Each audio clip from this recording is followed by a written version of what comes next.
भगवान के जनेऊ संस्कार हुई और माता अदिति जी बामन भगवान के लमोटा पहिरवली। बृहस्पति भगवान आकर के बामन भगवान के जनेऊ धारण करौनी। दिशा के स्वामी जगतपति के छाता देहनी छत्र। ब्रह्मा जी आकर के भगवान के कमंडल समर्पित कईनी और सप्तऋषि लोग भगवान के कूश दहले लो, खड़ाऊ चरण में पहिरौले लो और मैया उमा देवी आकर के बामन भगवान के भिक्षा पात्र दहले रहे और भगवान के बड़ा धूमधाम से जनेऊ संस्कार भई। देखी जनेऊ संस्कार ब्राह्मण के, क्षत्रिय के, यदुवंशी के सबके होके चाहे, लेकिन लोग परंपरा भुला गए बैठे। भगवान द्वारिकाधीश कृष्ण भगवान के भी जनेऊ संस्कार भई रहे। अयोध्या नाथ प्रभु श्री राम जी के भी जनेऊ संस्कार भई रहे। लेकिन धीरे धीरे कलयुग के प्रभाव हुए कि परंपरा धीरे धीरे लोग भुला जाता है। लेकिन परंपरा के कबो भुलाए के ना चाहिए, परंपरा बढ़ावत रहे चाहिए। आज भगवान बामन जी के जनेऊ संस्कार हो गई। मैया अदिति जी कहली कि प्रभु कितना सुंदर रौरा लागत नहीं, कहीं हमार नजर रौरे ऊपर ना लग जाओ। मैया अदिति जी अपने आंख के जो काजल रहे वो काजल के अपने आंख से निकाल के बामन भगवान के आंख में लगा देली कि हमरे लल्ला के ऊपर कौनो प्रकार के केहू के नजर ना लग जाओ। धीरे धीरे समय बीतल। राजा बलि ने 100वां यज्ञ के तैयारी कर दिल रहे। वही में जे भी आवे वो आदमी के कुछ ना कुछ दे के जरूर विदा करे। जे भी अतिथि आवे अतिथि के सत्कार करे। तब प्रयार भी बतौले रहने की अगर अतिथि अगर दुआरे पर आवे तब कौन कार्य करे चाहिए, क्योंकि पता मानो 3 काम करे चाहिए। अगर अतिथि दुआरे पर आ जा तो 3 काम विशेष रूप से करे चाहिए। कौन कौन? एक गांठी पार ले जाए कि 3 चीज अनमोल बिकानी, आवहु बैठहु पीवहु पानी। बुलावे चाहिए, बैठावे चाहिए और जलपान करावे चाहिए। तू कहने से कहा था ईटा से कपारे फाड़ दे के कहल कपार नहीं फरे चाहिए। हाँ, बुलावे चाहिए, बैठावे चाहिए और जलपान करावे चाहिए। तो राजा बलि कहा कहले कि मेन दुआरे पर द्वारपाल लोग के लगा दे कि देखो जे भी आवे वो के मान सम्मान के साथ हमरे लगे तू बुला के लेके आई हो। अब जे भी आवे कुछ ना कुछ दे के विदा करे और कहले कि जग में तहनी का भाग ल जा। अब धीरे धीरे समय बीतल। अब बामन भगवान सोचे लगले कि अगर समय से हम नहीं अगर उपस्थित हो जा वो तो राजा के अगर पूरा होती हो गई तब तक जग कार्य पूरा हो ना पाई, देवता लोग के राज वापस ना हो पाई। वही से बामन भगवान हाथ में छड़ी ले ले बानी, कमंडल ले ले बानी, तुलसी के माला ले ले बानी और भगवान छाता ले ले बानी। छाता ले करके भगवान 52 अंगुल के मानी छोट युगी भगवान के शरीर में ठुमुक ठुमुक के भगवान चलो तनी कहा राजा बलि की। हाँ, सुंदर झांकी के दर्शन कर लिया कि बामन का भेष बनाए राजा बलि के द्वार पे आए।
आपका। आइए प्रभु, आइए आइए। देखिए हमारे बामन भगवान जल्दी रहे सबको दर्शन देने के लिए। जय हो बामन भगवान।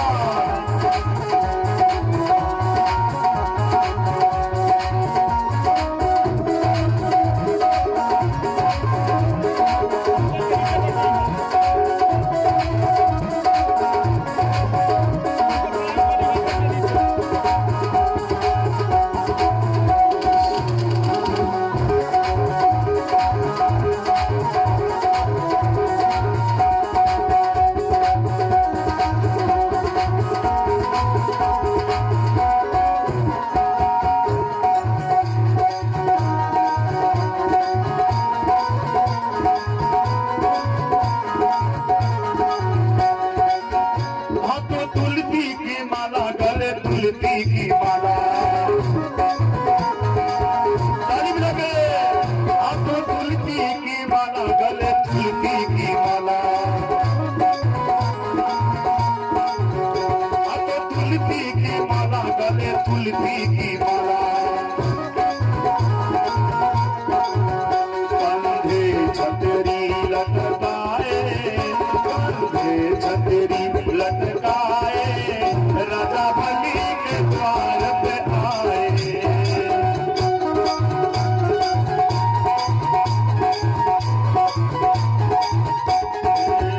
कंधे छतरी लटकाए राजा बलि के द्वार पे आए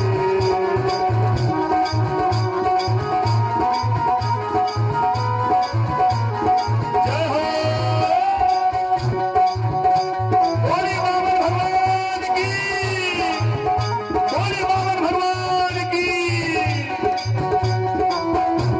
देखिए अपने संत जी की तरफ से बामन भगवान के चरण में 21 रुपये आए बने भगवान मनोकामना के पूर्ति करी घर में मंगलकार होते। जय हो जय हो।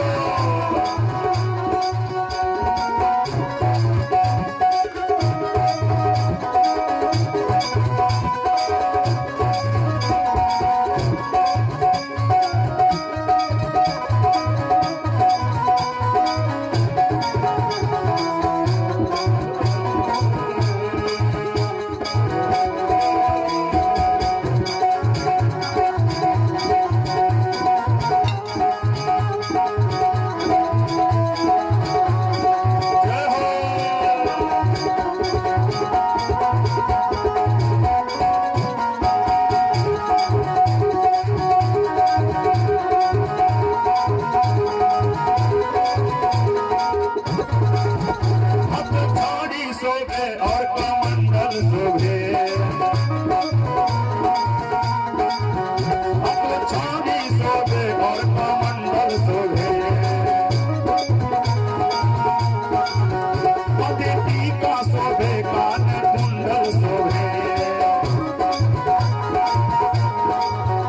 अब कुंडल शोभे माथे चंदन शोभे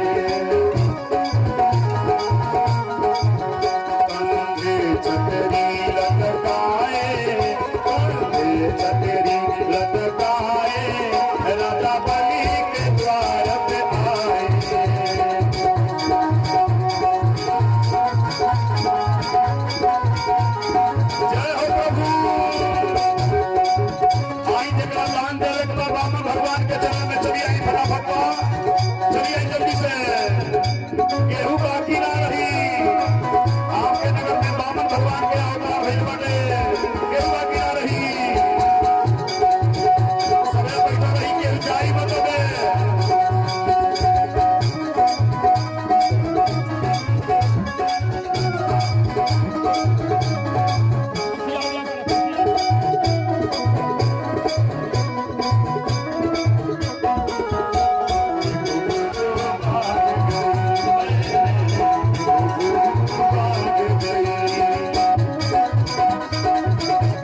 माला गले तुलसी की माला,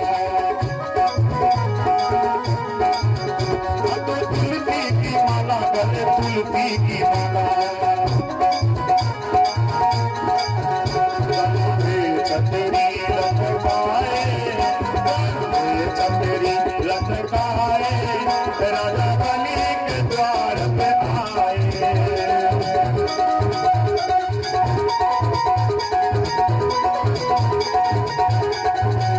बामन का भेष बनाए, राजा बलि के द्वार पे आए।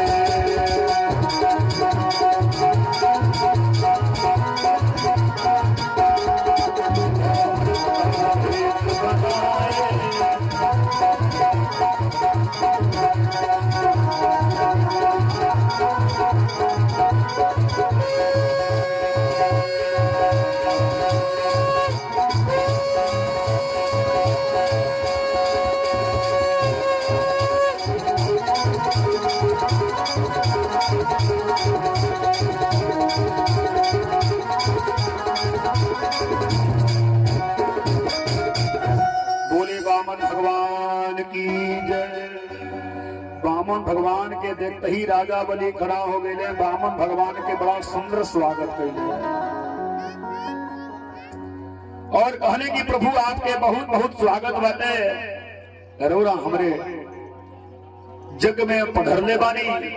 जब भगवान जब गेट पर पहुंचले, जगशाला की गेट पर, तो द्वारपाल तो रहबे कैले। द्वारपाल जा करके राजा बलि से कहने, राजा बलि तोहरे दुआरे पर एगो द्विज आइल बने, एगो ब्राह्मण आइल बने। अब राजा बलि की पहले ही राजा बलि के बेटी रहली, जेके नाम रहे रत्नमाला। का नाम रहे? रत्नमाला नाम रहे। अब राजा बलि से पहले ही दौड़ के गेट पर देखा तरी कि बड़ा सुंदर ई ब्राह्मण देवता बने, बड़ा बढ़िया लागत रहे। वही बड़ा रत्नमाला ई मन में सोच रहली कि काश हमरो ऐसा लड़का रहित ना तो दूध पिया देती हम। भगवान तो अंतर्यामी है, कहने की तहार इच्छा हम पूर्ति करे। ये अवतार में नहीं तो द्वापर युग में तहरा से मिलेगी। आई है भगवान जब 3 डेग जमीनिया नाप लेहनी, आकाश पाताल तीसरा पैर जो राजा बलि के सर पर रखनी, वही बेरा रत्नमाला कहली कि अरे ऐसा लड़का के तो स्तन में जहर लगा के मुआ देवे चाहिए। तो भगवान कहने इहो कार्य के पूर्ति कर दे। तो वह रत्नमाला द्वापर युग में आकर के कंस कहती पुतना बनल बाड़ी, आ वह बामन भगवान आकर के कन्हैया जी बनल बाड़े। जन पुतना दूध पियावे खातिर गई, कन्हैया जी दूध पियते पियते प्राण भी हर ले रहे। अब राजा बलि भगवान के जगशाला के पास लेके गई है और जगशाला के पास ले आकर के उनके चरण पकड़ ले, बंदन कैले, पूजन पाठ कैले। आप कहने की हे विप्रदेव कुछ मांगी रोरा हमसे। कहने की महाराज बस हमरा 3 डेग जमीन चाहिए। कहने की महाराज इतना छोट शरीर बटे, 3 डेग जमीन लेके रोरा का करे। कहने बामन भगवान के हमरा 3 डेग जमीनिए के जरूरत बाटे। बस हमके 3 डेग जमीन दी, वो हम अपने पैर से नापे, रौरी पैर से नहीं, हम अपने पैर से 3 डेग जमीन नाप ले। कहने महाराज इतना छोटी छोटी पैर बाटे, आ 3 डेग नापे तो में तो जगसौलो भी ना छवा पाए। तो का करे 3 डेग जमीन लेकर के? कहने नहीं हमरा 3 डेग जमीन चाहिए। कहने की ठीक बात नाप ले हल जाओ। कहने ए तरह नहीं नापे भाव, पहले रौरा संकल्प ली। संकल्प के मतलब होला प्रतिज्ञा। कहने की पहले रौरा संकल्प ली और करे बात है हम 3 डेग जमीन नापे। अब राजा बलि कहने की ठीक बात। वही बेरा राजा बलि यानी राक्षस लोग के, दैत्य लोग के गुरु रहने शुक्राचार्य, वो कहने राजन अरे साधारण बाबा ना हुए, तो नारायण भगवान छोले खातिर डाइल बने। आप भगवान ही सोचते रहने की जबले गुरु चेला में दुश्मनी हो ही नहीं, तबले देवता लोग के राज वापस हो ही नहीं। अब राजा बलि के देख करके जब कहले शुक्राचार्य जी महाराज की ये राजा ई भगवान नारायण हमें छोले खातिर आई बने, तो राजा बलि कहले कि ठीक बटे, अरे ओहो भाग के बाटे कि हमरे यहाँ भगवान के पदार्पण भइल बाटे। अरे चरनिया के धुलवा खातिर ये सूरतिया खातिर लोग बरसों बरसों तपस्या करेला लेकिन दर्शन ना हो पावेला। आज तो हमारे यहाँ भगवान चल के आइल बनी। आज ले हम सुनले रहनी है कि पियासल आदमी कुआं के लगे जाला, आज तो कुएं में पियासल की लगे चल के आगिल बटे, और वैसे बड़ा भाग्यशाली के बाटे। ऐसे महाराज हम संकल्प ले आ 3 डेग जमीन रौरा नापी। राजा हाथ बढ़ोले, भगवान कहने की कमंडल से जलो नहीं गिरावो। कमंडल में छिद्र रहे, केतली में छिद्र रहेला, वही तरह कमंडलों में छिद्र बनाओ गई रहे। और जैसे जल ढारे लगले तो शुक्राचार्य कहले कि देखो ये हमारे चेला के संपत्ति लेवे खातिर आई भाई। तो चेला के संपत्ति बचावे खातिर शुक्राचार्य जी महाराज जौन छिद्रवा रहे वही छिद्रवा में सूक्ष्म रूप में जाके बैठ गई। अब जल गिरल बंद हो गई, अब जल गिरल बंद हो गई तो भगवान तो समझिए गए कि बुढ़ऊ बाबा हुआ ये चेला के संपत्ति बचावल चाहता है। तो भगवान कहा कैले कि एगो सीख लेके और जो छिद्रवा रहे वही में धीरे से स्पर्श करा दे। वही वाला शुक्राचार्य जी के एगो आंखिए फूट गई। अब वही में से इतना क्रोध में ला करके निकलने, देखो हमारे आंखियों फोड़ देने। कहने ये राजा यारे अब से तुम मान जा, कहले हम नहीं माने बात दिया। अब भगवान सोचत रहनी कि कब गुरु चेला में बोल ठोल हो जाओ, दुश्मनी हो जाओ कि हमारा राज हो जाए पर। और जबले गुरु की कृपा राजा बलि पर रही तबले हम कुछ बिगाड़ ना पाए। अब केतनो शुक्राचार्य कहने की देखो ये भगवान हमें संकल्प मत लो, लेकिन गुरु के बात नहीं मान ले। जब गुरु के बात नहीं मान ले, कहने की हम आपके एको बात नहीं माने। तब शुक्राचार्य कहने की अरे राजा जा तो कि हम श्राप देता नहीं कि तू श्रीहीन हो जा, श्रीहीन हो जा, श्रीहीन हो जा।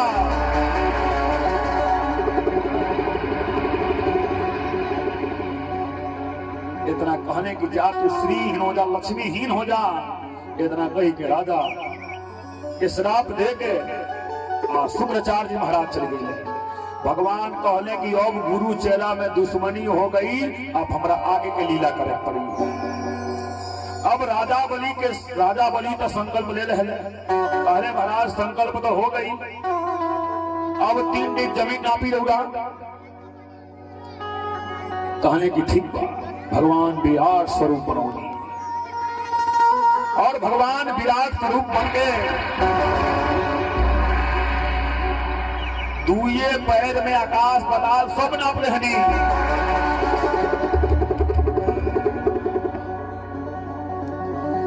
राजा बलि तो भगवान कहने की राजा बलि दुए डेग में हम सब नाप रहनी, तीसर का पैरवा कहाँ रखी हो।